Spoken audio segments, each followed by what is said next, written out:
Isso, já estamos gravando então, a aula já está sendo, né, a gente já pode contar com essa aula posteriormente, e o assunto hoje vai ser sistemas, né, conjunto fundamental de solução para sistemas. Mas eu vou começar fazendo um paralelo com o que a gente já viu para equações de segunda ordem, que é muito parecido. E a gente vai ver que essa semelhança ajuda a gente a entender os dois casos aí, né? Então, vocês estão lembrando, na aula 10 a gente estava falando sobre equações de segunda ordem, né? Equações assim, e a gente tinha um caso geral, normalizava, caía nesse caso aqui normalizado, né? E a gente admitia esse teorema de existência unicidade. Se eu tiver a equação com essas duas condições, né, então só tem uma função que satisfaz essas duas condições. Isso aqui é bem natural pelo seguinte: você está com um sistema de segunda ordem, você vai integrar uma vez, vai ter uma constante arbitrária. Integra uma segunda vez, tem outra constante arbitrária. Então, se você tiver duas condições, você determina essas duas constantes. E aí a solução passa a ser uma solução única, né? Tá bom? Então, essa é que é a ideia de você resolver isso daqui. Então, a gente está admitindo que isso aqui é verdade, e essas duas condições é bem razoável que a gente faça. Tá legal? Ok. Agora vamos ver como é que funciona as soluções disso daqui. A primeira propriedade importante é que o operador correspondente a essa equação, que é esse operador aqui, né, ele é um operador linear. Você pega a função, associa ela, né, significa deriva duas vezes, multiplica a primeira derivada por p, a própria função por q. Então, para uma função, associa uma outra função. E aí, essa equação se escreve assim, né? O operador aplicado a y tem que ser igual a g. Então, essa aqui é a notação que a gente está usando. Qual a principal propriedade desse operador? Ele é linear nesse sentido, né? L aplicado a uma combinação linear é uma combinação linear dos L's. Isso facilita muito o estudo dessas equações, principalmente no caso homogêneo, né? No caso homogêneo, então, em que esse lado daqui é zero, né? Suponha que eu tenha duas soluções, uma solução, outra solução.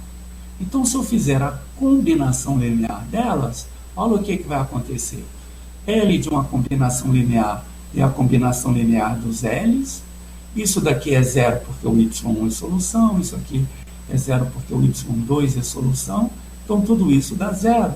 Significa que essa combinação linear também é solução.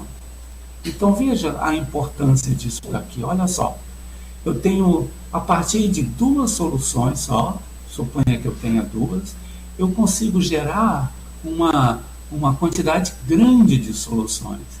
A gente diz que é uma família a dois parâmetros disso daqui. E por que dois parâmetros é importante?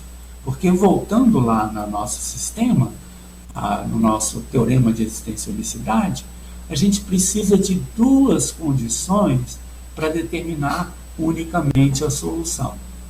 Ora, então se eu tenho um montão de soluções como esse daqui, né, com duas constantes livres, supostamente eu posso usar essas duas constantes livres para determinar aquelas duas constantes que eu preciso lá do teorema de existência e unicidade. Poxa, tá ótimo, então as coisas estão batendo direitinho. Pode ser só que com essas duas eu monte as combinações lineares e eu tenha todas as soluções. Essa aqui é a ideia, né? Agora, não podem ser qualquer duas soluções. Elas têm que ser essencialmente distintas, né? Por exemplo, se uma for o múltiplo da outra, ao invés de duas soluções, eu tenho uma só, porque uma é um múltiplo da outra. E em que sentido elas são essencialmente distintas? No sentido desse Wronskiano aqui, né? Esse Wronskiano tem uma propriedade importante, né? Veja que aqui, olha, aparece o Y1 e Y1', que são as mesmas condições que aparecem aqui, ó, o Y e o Y'. É por isso que aqui, né, vai aparecer o Y1 e Y'. Mesma coisa para a outra função. Suponha que isso aqui seja, né, bom, vamos chamar isso aqui de Wronskiano. Ele tem essa propriedade incrível que a gente viu aqui, né? Você calcula as derivadas e aí consegue verificar que o Wronskiano é solução de uma equação assim, de primeira ordem. Uma equação fácil de fazer, e a solução dessa equação, solução geral é essa, né? Então você sabe que esse determinante, ou ele é identicamente nulo, no caso da constante ser nula, ou se a constante é não nula, ele não se anula nunca, porque a exponencial não se anula nunca. Então ele tem uma propriedade muito boa. Okay? Aqui tem uma coisa gozada, né? Que para você verificar as propriedades, você diz deriva, verifica que dá certo, né? Isso aqui é que nem aquela história, você chega, antes de mais nada, deriva, né? Que nem o João Santos está perguntando, que chegou agora, João, né? Eu estou fazendo um paralelo da aula 10 com o que a gente vai ver durante essa aula agora. É só um paralelo, não é uma revisão, não. Eu vou sair dessa aula em seguida, tá bom? Ok. Então, eu estava dizendo que o Wronskiano tem essa propriedade, é uma propriedade interessante, e a gente obtém assim, deriva e vê que a conta dá certo, né? Isso aqui é que nem a polícia, né? A polícia chega, bate em todo mundo, depois pergunta quem que tem razão, né? No cálculo a gente faz assim, chega, a gente deriva sempre, depois pergunta por que está derivando, né? Mas funciona e está indo bem aí. Agora, por que esse Wronskiano consegue distinguir se as soluções são essencialmente distintas, né? Olha só que ideia boa. Ok. Eu vou mostrar, supondo que o Wronskiano seja não nulo, né? Deixa eu colocar aqui a hipótese principal. Supondo que ele seja não nulo, eu vou mostrar que as soluções, né, todas as soluções aqui desse sistema, dessas equações aqui, se escreve com combinação linear daquelas duas, né? De fato, eu vou olhar aqui um pouquinho mais em cima, né? Eu vou mostrar que todas as soluções disso aqui são, de fato, combinação linear daquelas duas. Então, eu faço o seguinte, pego uma solução qualquer. Vamos voltar lá, então. Vamos voltar lá um pouquinho. Isso. E pego uma solução qualquer. Eu chamei essa solução qualquer como sendo isso daqui. Pego uma solução qualquer. Avalio essa solução no ponto onde o Wronskiano é não nulo. Okay? Aí eu tenho dois valores, ela e a derivada. Então, essa função é solução, desse PVI aqui, ó. Vamos voltar lá no PVI. É a solução desse PVI aqui agora. Com aqueles valores, né? Aqui eu fiz subíndice 0, aqui eu fiz filinha subíndice 0. Mas é a solução disso daqui. E a gente sabe a solução disso daqui é única. Tá bom? Então tá aí direitinho. Então eu vou adiante e faço o seguinte. Pego uma qualquer solução, avalio lá, pego uma combinação linear daquelas duas soluções que o Wronskiano é não nulo, né? O Y1 e o Y2 são soluções, com o Wronskiano não nulo. Faço uma combinação linear e avalio nesse ponto também. Ok? Como o Wronskiano é não nulo, o determinante da matriz desse sistema é não nulo e eu consigo duas soluções. A solução A, ou o índice A e o índice B, que satisfazem isso. Tá bom? Bom, se satisfazem isso, satisfazem as mesmas condições iniciais da solução. Ora, como ela já satisfaz as mesmas condições iniciais, né? Mas pelo teorema de unicidade, essa daqui é uma solução lá daquele PVI, exatamente como a φ. Então as duas coincidem. Puxa, isso mostra que qualquer solução é uma combinação linear dessas duas. Tá bom? Então está aqui a definição. Se o Vrouskanian não nulo, você diz que é um sistema fundamental de soluções. E se for um sistema fundamental de solução, qualquer solução se escreve assim. Tá bom? Daqui para frente a gente vai...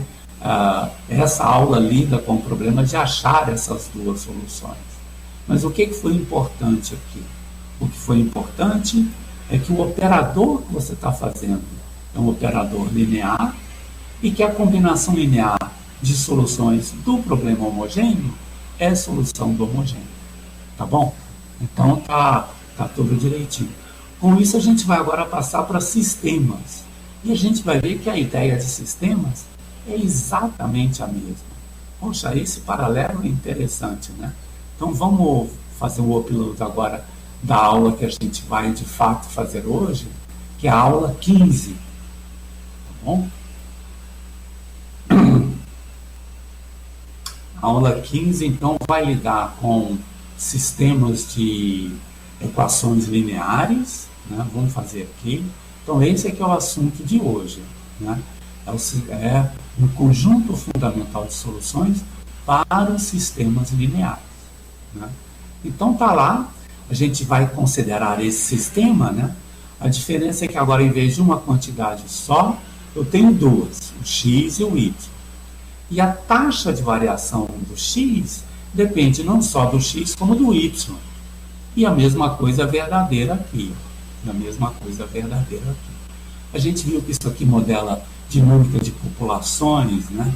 Que há um fluxo migratório entre elas. Outra situação é o sistema presa-predador, que funciona assim também. E na próxima aula a gente vai ver um exemplo em que aparecem circuitos relacionados a esses sistemas.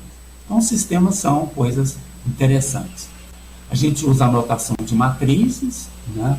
O vetor solução, o vetor dos coeficientes do sistema e o termo independente. Esse aqui é o termo não homogêneo, que pode ser uma solução, uma função de U e de T.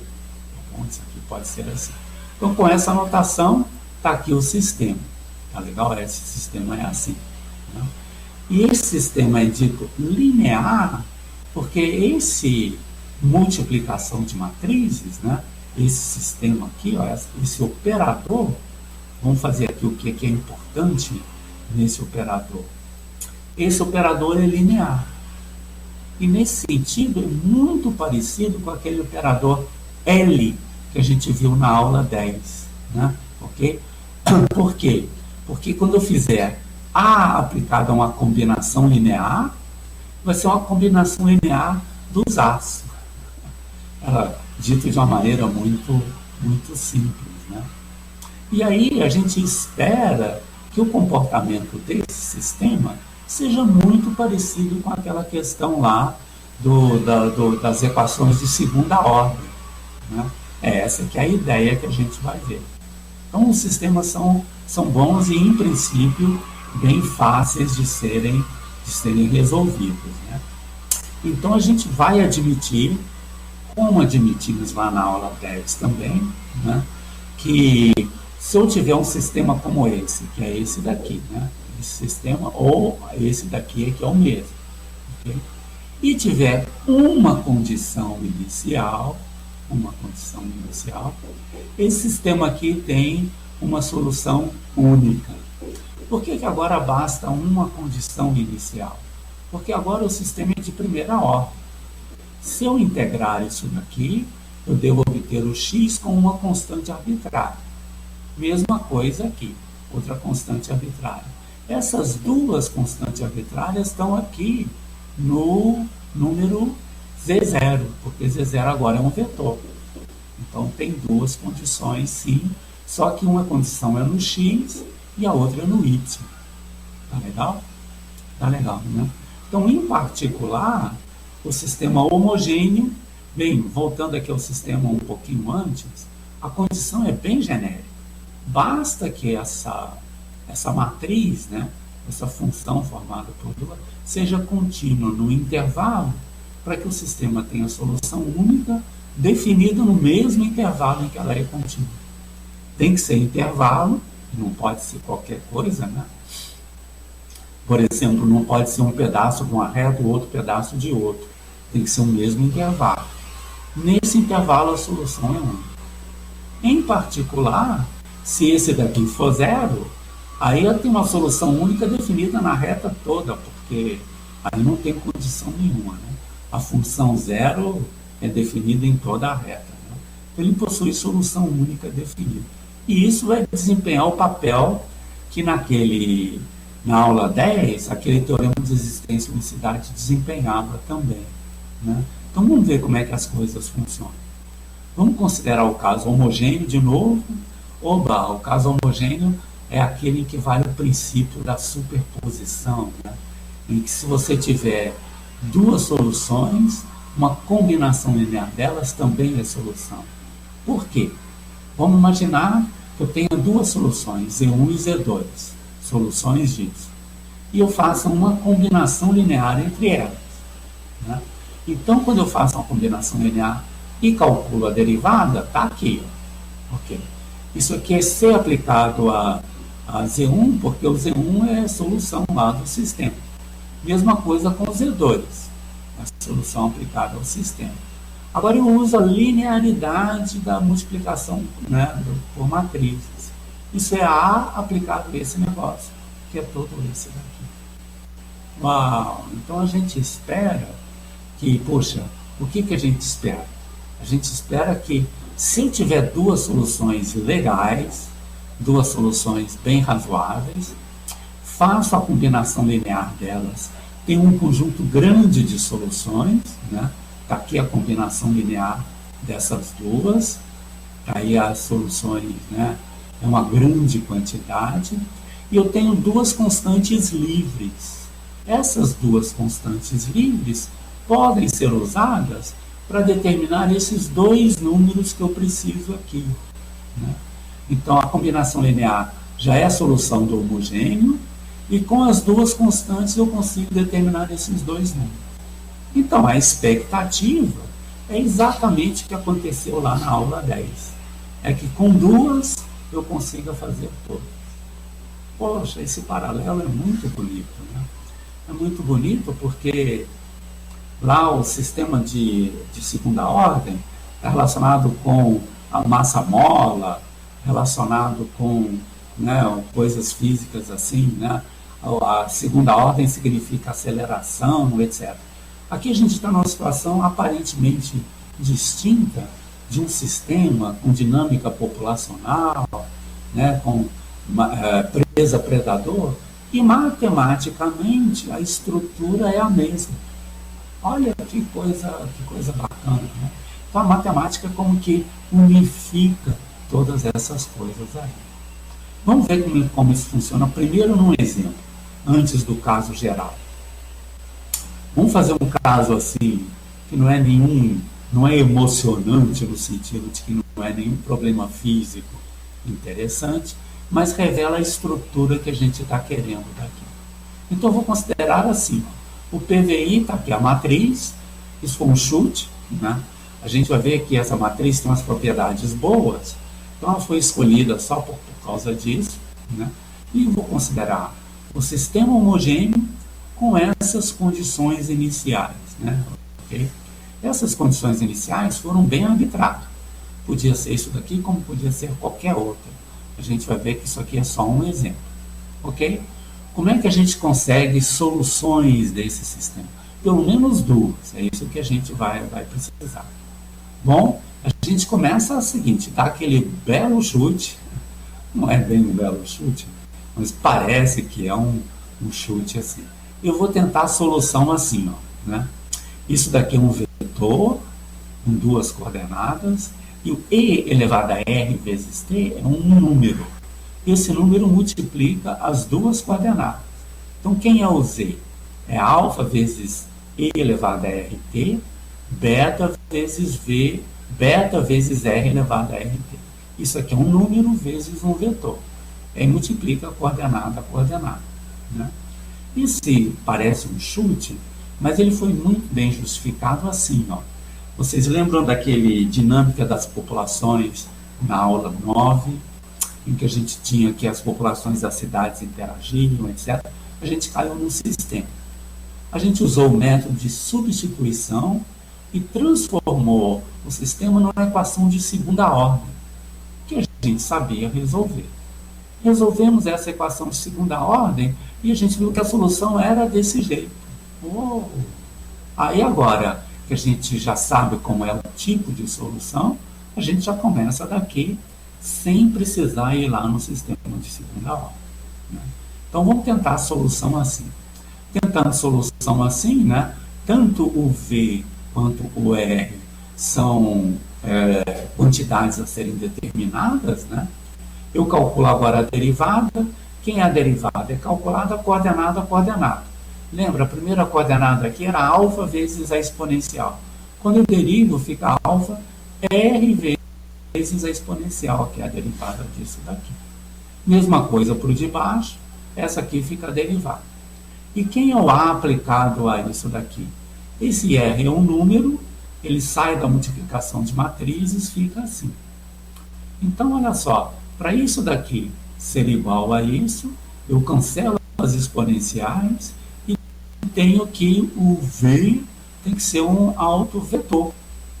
E o R tem que ser um autovalor da matriz. Uau! Então essas é que é a boa notícia, né?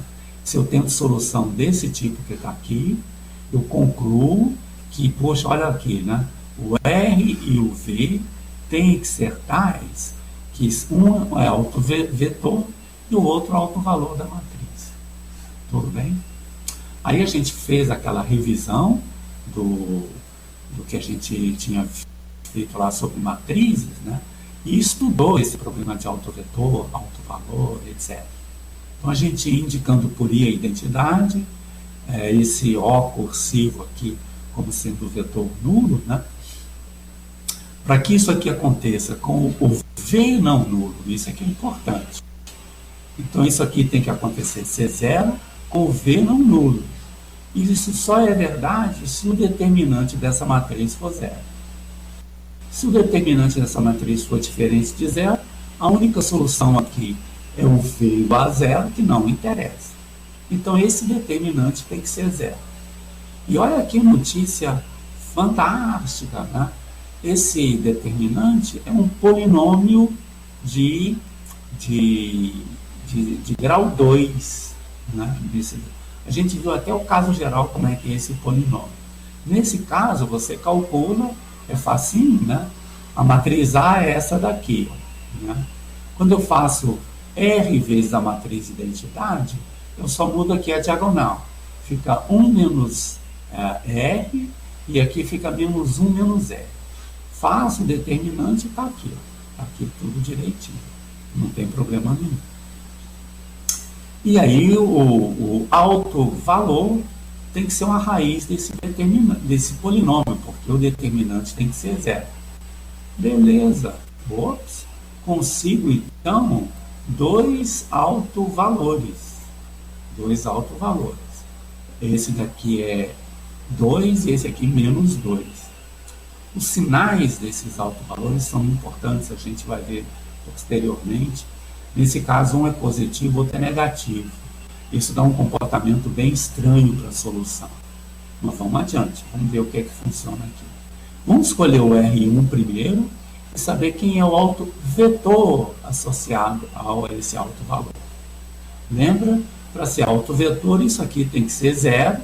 É a mesma equação que a gente tinha feito aqui em cima, né? O R1 é 2, então quem é A menos 2 vezes a identidade? A matriz A é essa daqui, ó, que está aqui em cima, a matriz A está aqui em cima, 2 vezes a identidade, fica menos 2 aqui, menos 2 aqui. Então dá essa matriz. E veja que o determinante dessa matriz é zero mesmo, né? Uma linha é múltiplo da outra. Quando você calcular o determinante, dá zero. E tem que ser assim porque, né, só assim é que esse sistema vai ter solução não nula, né? Então, poxa, o que que diz isso aqui? Diz o seguinte que, né, aqui, ó, essa daqui, alfa menos 3 beta tem que ser zero. Ou então, alfa tem que ser igual a 3 beta. Todos esses são soluções não nulas disso daqui, se o beta é não nulo, né? Então, eu posso escolher o beta igual a isso daqui e obter, isso aqui é um autovetor. Uau, então eu tenho um autovetor da matriz. Faço a mesma conta com o outro, com o menos 2, né? Faço a mesma conta com menos 2 e encontro esse outro autovetor. E com isso, o que a gente tem? Já temos duas soluções do sistema homogêneo. A primeira delas é essa daqui, com esse autovetor, V1, né? Então fica isso daqui, olha, esse aqui eu estou chamando de x1, esse aqui de y1, esse aqui de x2, esse aqui de y2. São duas soluções do sistema, ok?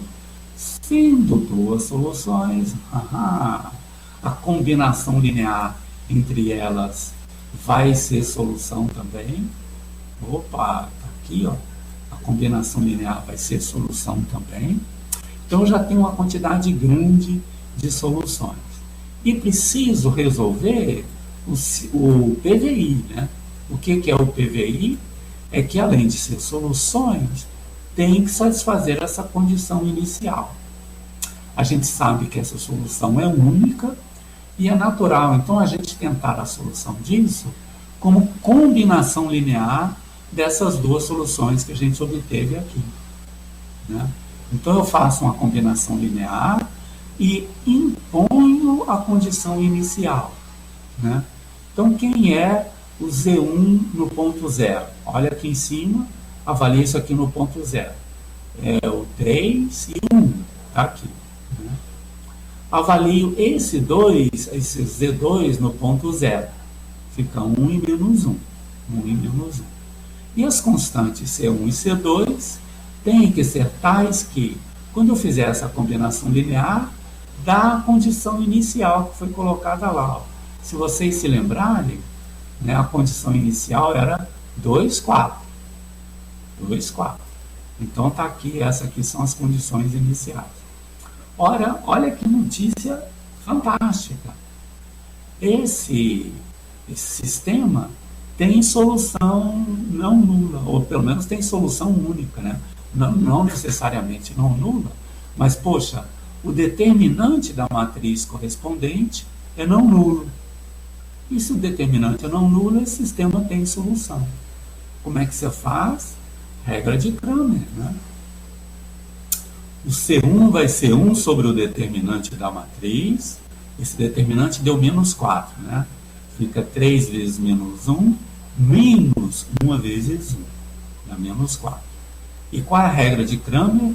É 1 sobre esse determinante, e você calcula o determinante substituindo a primeira coluna da matriz, que antes era 1, 3, pelo termo não homogêneo, que é 2, 4.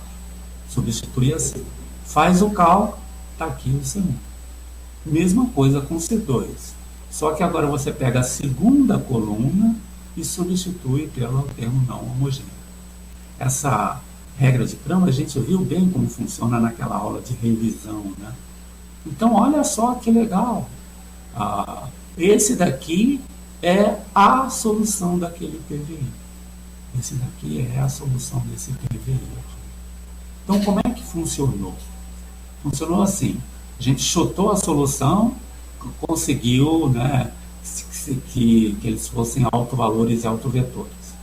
Como os dois autovalores são reais e distintos, uau, a gente consegue duas soluções reais e essencialmente distintas. Por quê? Porque os que andam disso daqui é não nulo. Então, isso significa que qualquer solução desse sistema aqui se escreve como combinação linear daquelas duas. Em particular, essa daqui vai estar lá também. Foi o que a gente fez e achou o sisteminha aqui direitinho. né? Ok. Esse exemplo, apesar de ser bem simples, ele ilustra bem o caso geral, né? O que que a gente precisa para resolver um sistema homogêneo, não necessariamente igual a esse, mas um sistema assim? A gente precisa de duas soluções boas, duas soluções que sejam essencialmente distintas. E isso vai nos dar todas as soluções do sistema. É bem parecido com aquela aula 10, né? E é por isso que eu comecei com aquela aula 10, para a gente ver o paralelo entre os dois, tá bom? Ok? Então, resumindo, né? Aqui está feito o que a gente fez lá naquele exemplo, né? A gente, por tentativa, a gente achou duas soluções. Fizemos a combinação linear, ou conseguimos um montão delas. E entre esse montão de soluções, a gente encontrou a solução que a gente queria. Então, como é que isso funciona em geral? Em geral, está aqui, né? Suponha que eu tenho uma matriz qualquer e que tenha duas soluções conhecidas. Como obter essas duas soluções vai ser o assunto das próximas aulas. A gente vai achar, etc. Então, vamos supor que a gente saiba como achar essas duas soluções. São soluções assim. Então, né, a pergunta é, será que elas são especiais no sentido de que qualquer outra solução é uma combinação linear dessas duas? Essa que é a ideia, né? A ideia, então, seria o seguinte: como é que elas são especiais? Se, a partir da combinação linear, eu consiga resolver esse sistema para qualquer condição inicial. Se eu fizer isso, elas são, de fato, especiais, né? Ok. Então, o que eu vou fazer? Vou fazer a combinação linear das duas, né? E impor essa condição aqui. Ora, a combinação linear das duas já é a solução. Ok. Para ser solução única, né, a solução que satisfaz esse PVI, o que tem que acontecer? A combinação linear tem que ser tal que seja a solução desse sistema linear. Ora, então eu preciso que esse sistema linear tenha solução. Está aqui o sistema linear. Qual é a condição para que esse sistema tenha solução sempre? A condição é que o determinante da matriz correspondente seja não nulo. Uau! Então, esse determinante agora a gente vai chamar de novo de Wrotskiano, não gratuitamente, né? Lá na aula 10 aparecia a função e a sua derivada. Depois da outra função e a sua outra derivada, né? Aqui aparece uma função e outra função por causa da condição inicial, né? A condição inicial agora é o x1 igual a isso daqui, o y1 igual a isso daqui. Então a condição inicial está bem colocada aqui. Mesma coisa no outro. Então, se esse determinante for não nulo, esse sistema aqui tem solução única. Como é que a gente resolve? Cramer. 1 sobre o determinante faz aquela brincadeira toda que a gente já tinha visto. Então, veja, em que sentido duas soluções que a gente consegue é especial? Ela é especial se com elas eu consigo resolver esse aqui para qualquer condição inicial. Para resolver para qualquer condição inicial, esse sistema aqui tem que ter solução sempre. E a condição para que ele tenha solução sempre é que esse Wrotskiano seja não nulo. Já está tudo bem. Né? Então você chama isso daqui de Wrotskiano das duas soluções. E a surpresa agradável é o seguinte: olha só como é que esse Wrotskiano se comporta. Eu vou pegar e derivar esse Wrotskiano. Chego, bato em todo mundo, já chego truculento, derrubando todas as derivadas. Ok? E o Wrotskiano vai ser o seguinte, eu já vou comentar isso daqui em seguida. O Wrotskiano vai ter aquela propriedade exatamente igual que tinha lá na aula 10, né? Puxa, eu pego o Wrotskiano dessas duas soluções, derivo, né? e verifico que ele é solução de uma equação de, olha lá, né? Essa derivada é igual a essa. E a solução é essa daqui. Então, aquele Wronskiano ou é nulo, se essa constante for nula, ou então, se a constante for não nula, ele não se anula nunca. Né? Puxa, olha o paralelo disso com o outro caso anterior. É uma coisa legal. Agora, ao invés de aparecer aquela função P de T aqui em cima, aparece a soma das diagonais da matriz. Né? Nós vamos voltar a falar isso daqui só um pouquinho. Mas então a gente sabe, né, esse Wronskiano aí é bem fácil da gente lidar. Então vamos ver aqui o que acontece. Vamos supor então que agora a gente tenha duas soluções com o Wronskiano não nulo. Duas soluções com o Wronskiano não nulo. Se isso acontecer, a gente diz que isso é um conjunto fundamental de solução. Certo? Um Wronskiano não nulo. E isso aqui resume o que a gente viu agora. Né? Se eu tenho um conjunto fundamental de soluções lá para o sistema homogêneo, o PVI, que inclui a condição inicial, possui uma solução desse tipo, para qualquer T0, pertencente aos reais, e qualquer condição inicial. Poxa vida, essa aqui é que é a ideia. Né? Essa aqui é o resumo que a gente viu. E aí, usando aquele teorema de existência e unicidade, a gente mostra isso daqui. Né? Suponha que eu tenho um conjunto fundamental. Se isso daqui é qualquer solução de 6, então existe constante C1 e C2, isso daqui é verdade. Então isso mostra o seguinte, vamos voltar lá um pouquinho, só para a gente ver quem é o 6. Né? Okay. O 6 está aqui. Ops, está aqui, ops, cadê a equação 6? Só um minutinho. Vamos voltar aqui um pouquinho, ela está aqui em cima. Ops, está aqui. Eu pego o sistema homogêneo, qualquer, ok? E pego qualquer solução desse daqui. Se eu tiver qualquer solução disso aqui, e esse sistema tiver o Wronskiano não nulo, essa qualquer solução é uma combinação linear dessas duas. Então eu peguei todas as soluções. Ok? E como é que a gente demonstra esse teorema? Exatamente como demonstrou lá na aula 10. Né? A gente pega uma solução qualquer, avalia ela nesse ponto daqui, e se é uma solução qualquer eu avalio aqui, ela é solução de um PVI. Ora, mas a solução do PVI, pelo lema 1, né, pode ser uma combinação linear dessas duas soluções. Como as soluções são únicas, uma coisa é igual a outra. Poxa, é um raciocínio bem bonito e diz isso daí, né, que todas as soluções são combinações lineares disso.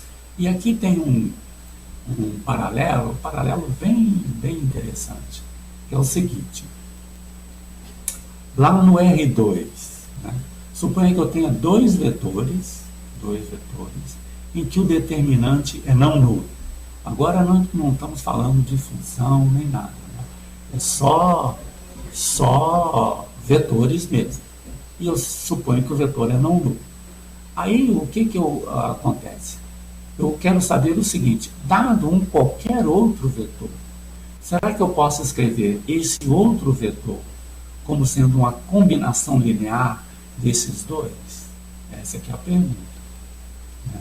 Ora, então eu peguei dois lá, estou supondo que o determinante é não nulo e quero saber se isso daqui é verdade. Ora, para isso aqui ser verdade, quando eu faço essa combinação linear, dá isso daqui, aqui e aqui. Como o determinante dessa matriz é não nulo, isso aqui tem solução. Gama 1, gama 2. Ou Rho1 e Rho2. De fato, o nome dessa letra grega é Rho. Né? Então, Rho1 e Rho2. Aí, então, o que eu mostrei? Que qualquer vetor do R2 se escreve como combinação linear desses dois. Desde que esse determinante é não nulo. Então, o R2 se escreve assim. É o conjunto de todas as combinações lineares desses dois vetores. com essas combinações sendo números reais qualquer. Né?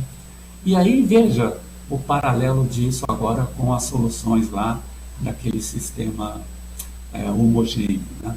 Poxa, pega duas soluções, um conjunto fundamental. Então, o Wronskiano é não nulo.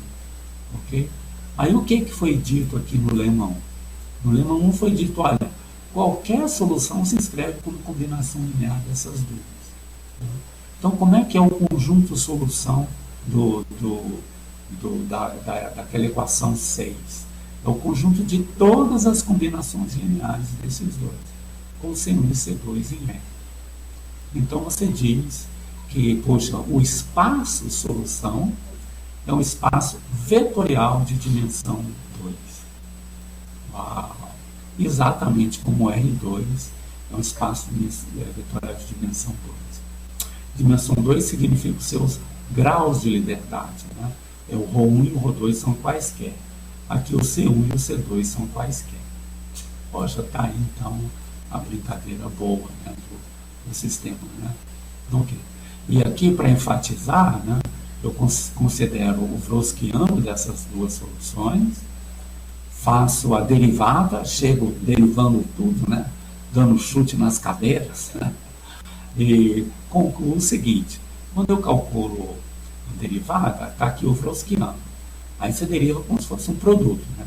Derivada dessa vezes essa, mais a derivada dessa vezes essa. Está aqui. Depois deriva o outro, menos a derivada de um vezes a outra, a derivada da outra vezes o 1. Okay? Aqui. E aí você coloca tudo que tem derivada da primeira derivada de um lado e tudo que tem a segunda derivada do outro, a derivada da segunda função do outro. Agora você usa que o Z1 e o Z2 são soluções da equação homogênea. Então, o x' é isso daqui e o y' é isso daqui, tanto para o 1 quanto para o 2. Então, se aqui no lugar do x, 1' você substitui isso, você isola, fica uma coisa sem derivada. Mesma coisa de cá. Se você colocar o y1 aqui, fica uma coisa sem derivada. E faz nos outros dois. Fazendo aí, acontece uma mágica, muitos termos se cancelam, você coloca o A e o B em evidência, vai ficar A mais B que multiplica isso daqui, uau, que é o Wronskiano daquelas duas soluções. E aí, para satisfazer isso daqui, a solução geral é essa. É a única solução dessa equação diferencial aí de primeira ordem. E o que aparece aqui no meio é a soma dos elementos da diagonal. Vamos voltar lá um pouquinho, só para a gente ver qual é a matriz genérica que a gente está... qual é a matriz genérica que a gente está trabalhando aqui. A matriz é essa, né? A, B, C, D. E A mais D são a soma dos elementos da diagonal. Essa soma ela é bem interessante porque, em muitos sentidos, ela caracteriza a matriz. Né? Ela é chamada o traço da matriz, a soma dos elementos da diagonal. Ela já apareceu antes lá no determinante também. O traço da matriz é bem famoso. E então você resolve isso daqui. Faz isso daqui. Agora, só para a gente brincar um pouquinho, vamos verificar a fórmula de Abel para aquele exemplo 1 que a gente viu no início da aula. Né? No exemplo 1, vocês podem voltar lá para ver, mas o Z1 e o Z2 eram soluções desse sistema, onde a matriz era essa daqui. Eu brinquei que essa matriz foi escolhida porque tinha algumas propriedades especiais. A propriedade inicial é que os dois autovalores são reais e distintos. E aí, imediatamente, você tem duas soluções. Tá bom? E aí, então, poxa, como é que era, né? O A mais D aqui dá zero. Nesse caso, o traço dá zero. Então, a solução vai ficar A mais D, fica zero, fica uma coisa constante. O Wronskiano é uma coisa constante. E, de fato, olha, se vocês se lembrarem, o Z1 era assim, ó. O 1 e o 3 era um autovetor, e o 1 e menos 1 era o outro autovetor. E aí você tinha isso aqui multiplicado pelo alto valor, aqui também, era isso daqui. Qual é o Wronskiano dessas duas soluções? Você multiplica em cruz aqui. Né? Então vai ficar isso aqui vezes isso. Uau! As exponenciais cancelam, fica menos 3. Menos isso daqui vezes isso. As exponenciais se cancelam e fica menos 1. Um menos o outro. Uau! Fica constante daí. Tudo bem? Poxa, essa daí é uma coisa interessante, né? Uma coisa boa. Deu constante como esperado. Tá bom? Então, o resumo dessa aula está feito aqui nesses dois resultados. Se eu tiver um conjunto fundamental de solução, então eu posso resolver o PVI para qualquer condição inicial. E se eu sei fazer isso, é equivalente a que todas as soluções da equação sejam combinação linear dessas duas soluções. Tá bom? Então, qual é o programa daqui por diante? O programa daqui por diante é como achar essas duas soluções. Vocês já podem ter uma ideia do que vai acontecer pelo que já foi visto nos sistemas nas equações de segunda ordem. Nas equações de segunda ordem, a gente tinha um polinômio característico, né? Tentava um exponencial, caía num polinômio característico, e esse polinômio tinha três possibilidades. Ou as raízes eram reais e distintas, caso em que você tinha duas soluções reais e distintas do sistema da equação de segunda ordem, ou podia ter raízes complexas, ou podia ter uma raiz dupla. Ora, a gente está aqui na mesma situação, né?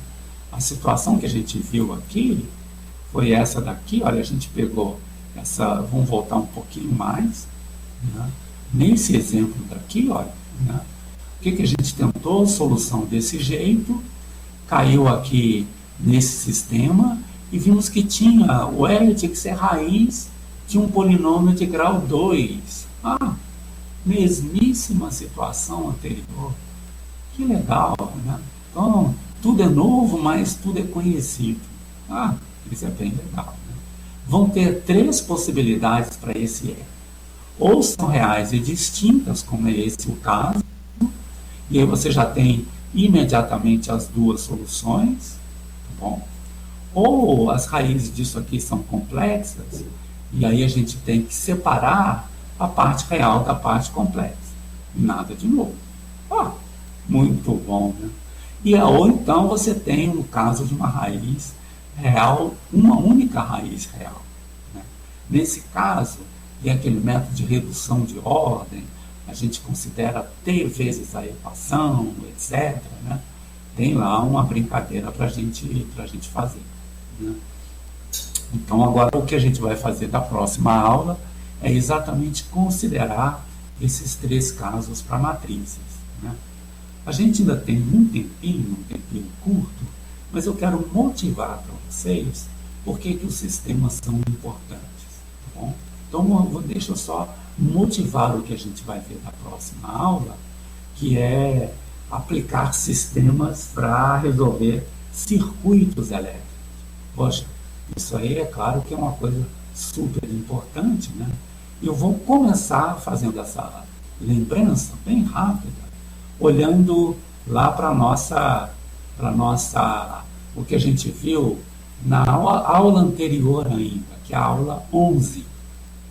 Então agora eu vou fazer o upload da aula 11, vou mostrar alguma coisa de circuitos elétricos que a gente estudou lá, porque é o que a gente vai estudar daqui para diante, tá bom? Então lá na aula 11, a gente considerou esse circuito, é um circuito em série, né? Um circuito, talvez o circuito mais simples que tem aí, o circuito RLC, né? Resistor, indutor e capacitor. Né? E a gente viu que tem as leis da física aqui, bem conhecidas, que são essas aqui. Né? Primeiro que a corrente é a derivada da quantidade de carga que tem no capacitor, né? E aí a gente tem aqui a tensão aplicada ao circuito e tem qual é a queda de tensão ao longo de cada componente do circuito. Então, se eu indicar por E sobre índice L a queda de tensão aqui no indutor, a queda de tensão é proporcional à derivada da corrente. Okay? A queda de tensão no resistor é proporcional à resistência, é proporcional à corrente, e a constante proporcionalidade é o E. Né? Isso aqui eu acho que é famoso, né? O que a corrente, o potencial faz? Ele ri, né? R vezes I. Isso é uma brincadeira, mas para mostrar que vocês já conhecem isso daí. E a queda de potencial no capacitor é proporcional à quantidade de corrente lá, a quantidade de carga lá, e a constante proporcionalidade é 1 sobre C. A gente vai usar isso daqui no seguinte sentido: passa o C multiplicando e deriva esse lado. Então, C vezes essa derivada é a corrente. Tá bom? A gente vai usar nesse sentido daqui. Ok, nesse caso, a gente usou agora a lei de Kirchhoff, que diz o seguinte: a soma da queda das tensões ao longo do circuito é igual à tensão aplicada. Né? Ok, está aqui. Aí a gente caiu num problema não homogêneo, e essa aqui é a tensão aplicada ao circuito. Aí você escreve tudo isso em termos só da carga. Então a carga é a solução de uma equação de segunda ordem, e a não homogeneidade é exatamente a tensão aplicada ao circuito. Daqui para frente a gente muda de assunto, etc., vai achar o sistema, etc. Agora vamos ver como é que isso aqui funciona no caso de circuitos. Agora sim, vamos voltar para a próxima aula que a gente vai estudar, que é a aula 16. Olha que legal, coisa bonita que vai aparecer aqui. Eu só vou motivar o sistema, a gente não vai estudar tudo isso daí, mas a gente vai ver como é que esses sistemas agora podem ser usados, como é que os sistemas podem ser usados para estudar circuitos. Tá legal? Então agora o circuito é um circuito em paralelo. Tem de novo o resistor, o capacitor e o indutor, mas aqui tem uma coisa gozada: não tem a tensão aplicada ao sistema. Então a gente está imaginando o seguinte: você deu um impulso inicial no sistema, né? Ligou uma tensão e desligou essa tensão. Então ele começou desse jeito aí, sem tensão aplicada. Mas tem aquelas mesmas quantidades, né? Aquelas quedas de tensão são exatamente como antes.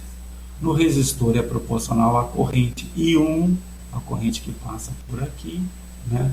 No indutor é proporcional à derivada da corrente que passa por aqui. E no capacitor, lembra, eu passei a capacitância multiplicando, derivei, então tem essa expressão aqui para essa corrente. Isso foi aplicado em cada um desses passos, porque quando eu estou com um circuito em paralelo, as correntes podem ser separadas aqui uma das outras. Né? Tá legal? Então tá aí, eu vou usar essas quantidades. Okay? Agora, veja, eu vou usar a segunda lei de Kirchhoff nesse primeiro circuito aqui da parte de cima. Nesse primeiro circuito da parte de cima.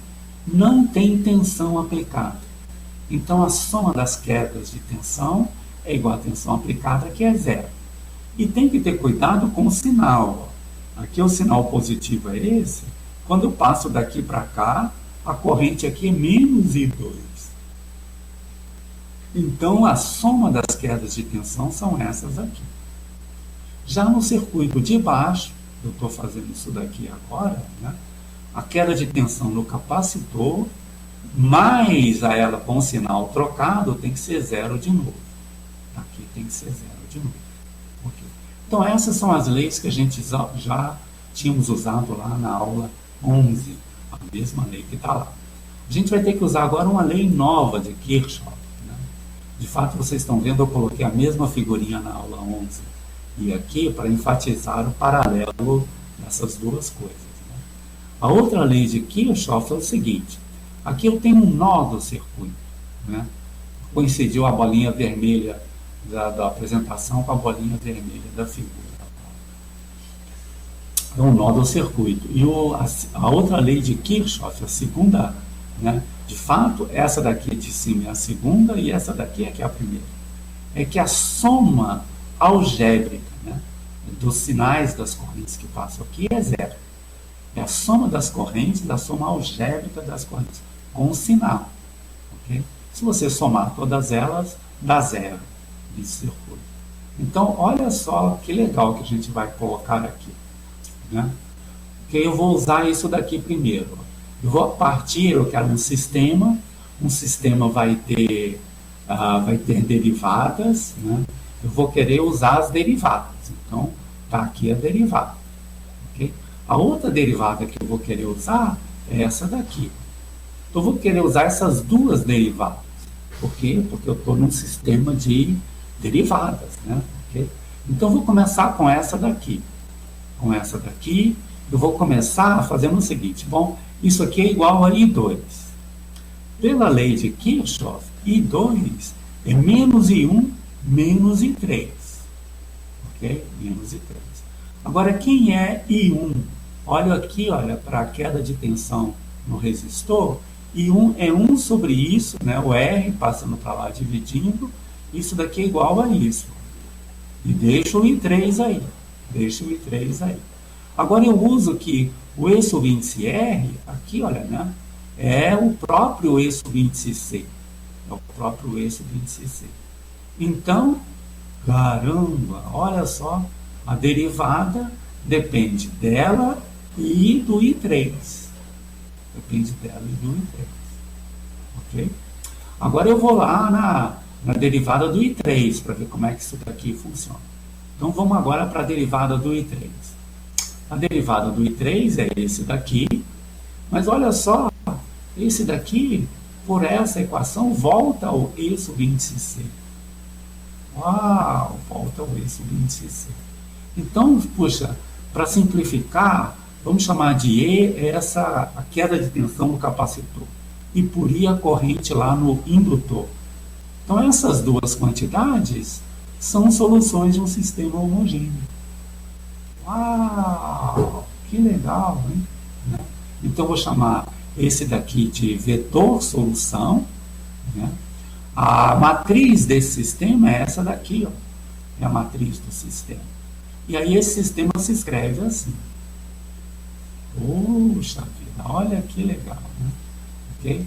Então, na próxima aula, só para vocês verem aqui, a gente vai estudar como é que esse circuito, como é que essas soluções funcionam. Né? Como é que a gente vai fazer para obter soluções disso daqui? A gente vai tentar a solução como sendo um produto de autovalores, né? Tentar soluções assim. Então, o primeiro passo é calcular como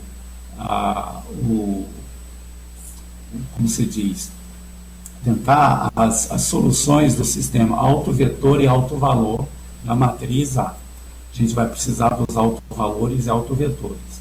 Os autovalores são raiz do polinômio característico. Aqui aparece o traço da matriz. E aqui o determinante da matriz. E está aqui o polinômio. Esse polinômio tem três possibilidades, né? Raízes reais e distintas, que de fato a gente já estudou, raízes complexas e raízes dupla, uma raiz dupla. Esse vai ser o assunto, então, na próxima aula. Tá legal? Poxa, acho que ficou bacana. No fundo, a gente está numa situação nova, com tudo que a gente já tinha visto, um paralelo, pelo menos, com o anterior. Não tem muita novidade. A gente vai aprender agora a tratar esses três casos daí. Tudo bem? Puxa, hoje ninguém fez pergunta na aula. Eu também não dei a menor chance. Eu falei o tempo todo, né? Mas eu acho que ficou bom. Tá lá as coisas. Eu lembro que quem, a partir de agora, precisar entrar em algum grupo, me mande uma mensagem pelo Moodle, porque a planilha já não está mais editável. Eu tenho que controlar a planilha com os grupos do Moodle. E eu é que tenho que fazer essa essa mediação, tá certo? Então, vocês precisam me falar isso daí. E vamos torcer para o Moodle voltar ao normal o quanto antes, né? Por enquanto está tudo mantido, o Moodle está com problema, mas até o final da semana, que é quando devem ser entregues as atividades, eu acredito que até lá já esteja tudo resolvido, tá bom? Então tá isso, tá muito bem, obrigado aí a vocês todos, e vamos ver, a gente se encontra no Moodle, ou então na próxima sexta-feira, durante a próxima aula, tá bom? Tá certo, gente? Um abração a todos. Até logo. Isso. Uma boa semana para todos vocês.